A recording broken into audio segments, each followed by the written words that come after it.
کم انسان چې د جمعې لمونځ له وختي ځي غسل وکړي مسواک یې کړی دی خوشبویي لګولې ده او ښه مزېدار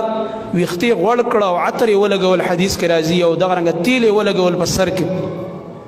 وختي را روان شو په دې نیت باندې چې زه به مخکې ځم او خطبه به ټوله اورم چې زما نه یو لفظ هم خطا نشي رسول الله صلی الله علیه وسلم فرمایي دا ډېر ناشنا حدیث دی ګوره دا د لیلة القدر نه خوږ حدیث دی په یو قدم یې د یو کال اجر ولیکلی شي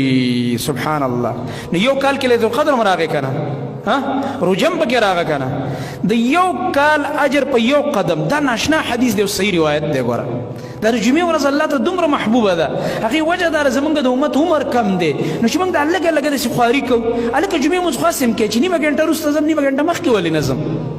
صرف په دې نیمه ګنټه مخکې راتلو چې وختي راغی او کوشش وکړي چې اول صف ونیسم که دا ډکو دویم صف خو چې دا خطبه ټوله واورم په یو قدم د یو کال اجر سبحان الله دا د انسان ولیکلی شي